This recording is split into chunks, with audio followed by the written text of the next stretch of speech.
Mes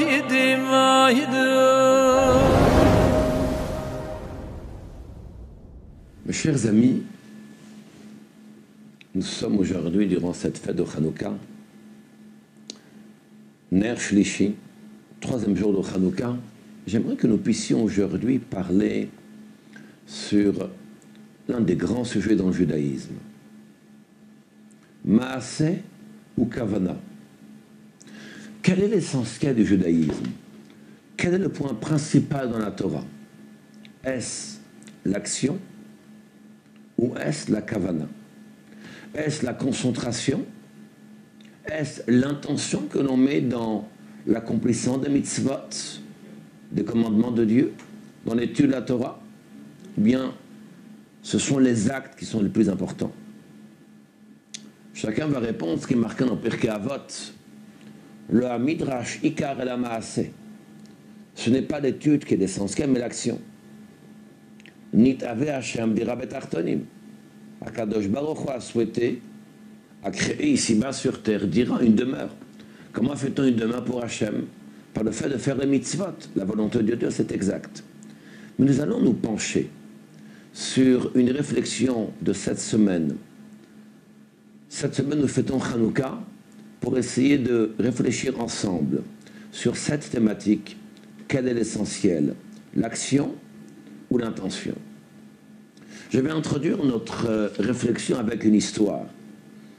L'un de nos maîtres, qui s'appelait Rabbi Levi Israël de Berditchev, qui était bien connu pour être le Sanégoriah à l'Israël, le défenseur du peuple juif, lorsqu'il a étudié le Chat Shrita, la loi sur la Shrita, l'abattage rituel, et la première Shrita qu'il a faite, il était tellement Beidrakshu, tellement ému, tellement touché, qu'il a fermé les yeux, et ses mains tremblaient, il a pris dans la main le coq, et il a fait la bracha. Lorsqu'il a fait la bracha, le coq n'était plus là. Il a dit, Rabbi Israël, mais où se trouve le coq? Bon, peut-être que tu avais ici une bonne kavana, une bonne intention, parce que tu as fait la bracha, mais la shrita, tu n'as pas faite. Et l'autre petite histoire, c'est l'histoire d'un rave qui entre dans une choule, dans une synagogue, et il voit devant lui, et donc toute une multitude de personnes en train de prier, et il dit, on ne peut pas rentrer ici dans cette choule. Et il dit aux fidèles, parce que cette choule est remplie de tfilotes, est remplie de prières. Ils ne comprenaient pas. Ils pensaient que c'était une gratitude, une gratification, une louange. C'était une félicitation, un encouragement. Et le Rav d'expliquer en réalité, non, pas du tout. Toutes les personnes ici présentes prient, mais sans kavana, sans aucune concentration. C'est la raison pour laquelle les prières ne s'élèvent pas vers Dieu. Donc la choule elle-même, la synagogue elle-même, elle est remplie de prières, mais elle ne s'élève pas vers Hachem. Donc quel est l'essentiel? Est-ce la kavana? Voilà un Rav qui avait une bonne kavana lorsqu'il a fait une mitzvah, mais la mitzvah il ne l'a pas faite. Peut-être qu'on va penser que la kavana est l'essentiel. Ou bien l'action. Voilà des gens, toute une communauté qui ont prié, mais qui n'ont pas mis de kavana pour la tfila. Ce Rav leur a fait ici un reproche. Peut-être que l'essentiel, c'est de faire la mitzvah, ou peut-être non, peut-être que l'essentiel, c'est la kavana, même si je ne fais pas l'action. La réponse, nous la trouvons dans la grande réflexion et toute la mitzvah de Hanouka. Nous utilisons pour cette mitzvah de Hanouka un ner. Le ner, ce qu'on appelle la bougie, se compose d'abord de l'huile, shemen. Il y a une ptila, une mèche, que nous allons allumer. La question se pose, de quelle manière est-ce que le feu est-il réalisé? Est-ce grâce à l'huile ou grâce à la mèche? Comment le feu vient-il? Imaginez par exemple, vous prenez de l'huile et vous prenez une allumette sans mèche. Est-ce que le feu va tenir? Le feu ne pourra pas tenir. Au contraire, le feu va littéralement s'éteindre dans l'huile. De l'autre côté, si je prends une mèche et j'ai mis une allumette, mais qu'il n'y a pas un support, il n'y a pas d'huile, ça ne pourra pas prendre non plus. Le feu va s'éteindre de suite. Donc, il est nécessaire à ce qu'il y ait de l'huile et une mèche. Mais en réalité, la mèche, si nous réfléchissons bien, est l'intermédiaire entre l'huile et le feu. La Torah nous dit Kiner mitzvah v'Torah or. Et c'est marqué également Ner Hashem nishmat adam. La neshama, l'âme de toute personne, de tout juif, représente cette bougie. De l'autre côté, il est marqué Kiner mitzvah v'Torah or. Qu'est-ce qui représente la bougie? C'est la mitzvah. Alors il faut savoir, qu'est-ce qui est ner, qu'est-ce qui est bougie?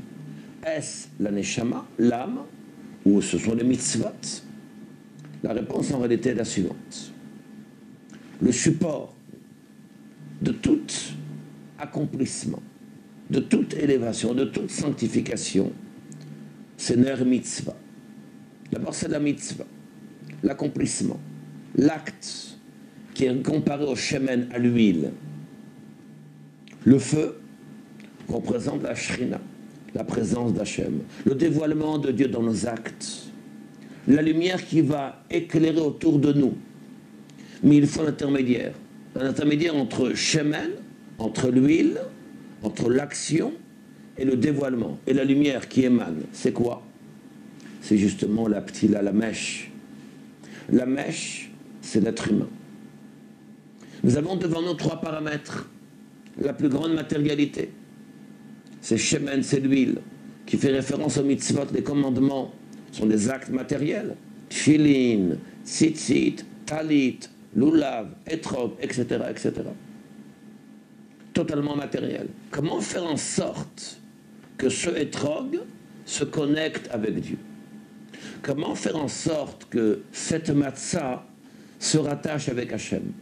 Comment faire en sorte que cette Megillat Esther puisse être source de lumière, puisse apporter la shrina, la présence de Dieu autour de nous et dans le monde entier? Il faut un intermédiaire entre la plus grande matérialité, entre la plus grande spiritualité. C'est justement la ptila, la mèche. La mèche, c'est l'être humain, qui est un chilouf, qui est un croisement, qui est une cohésion entre la plus grande matérialité et la plus haute spiritualité. C'est ce que nous dit le Balatania, quand chacun de nous possédons Chelek et le Kamal Mamash, une partie de Dieu réellement. Et cette partie de Dieu se trouve dans un corps matériel, un gouv gashmi, un cœur qui est tout à fait, dont ses attributions sont la matérialité dans toute sa dimension. Et dans ce corps, il y a une neshama. Eh bien, c'est cette parfaite adhésion, je dirais, qu'il y a entre gouf et neshama, entre le corps et l'âme, permet de dévoiler la plus grande lumière. C'est ainsi que nous comprenons que finalement, les deux sont nécessaires. Bien sûr que l'essentiel, c'est l'action, mais on ne pourra jamais mettre de côté la kavana, l'intention. Car comme disent nos maîtres, que gouf, belo neshama, qu'un corps sans une âme, c'est comme finalement une mitzvah qui est faite sans une concentration. Mitzvah belo kavana. Quelqu'un qui ne met pas une kavana pour une mitzvah, il manque ici cette élévation. Peut-être que j'ai fait l'acte en tant que tel, j'ai réalisé la volonté de Dieu, mais comment faire en sorte que cette mitzvah s'élève dans les sphères célestes et ne reste pas ici-bas sur terre? Il faut y mettre une kavana. Alors à nous tous, c'est le message de cette semaine, c'est le message de Hanouka. Judaïsme, kavana ou mitzvah, concentration ou action. L'action est essentielle, mais la concentration est nécessaire. À bientôt.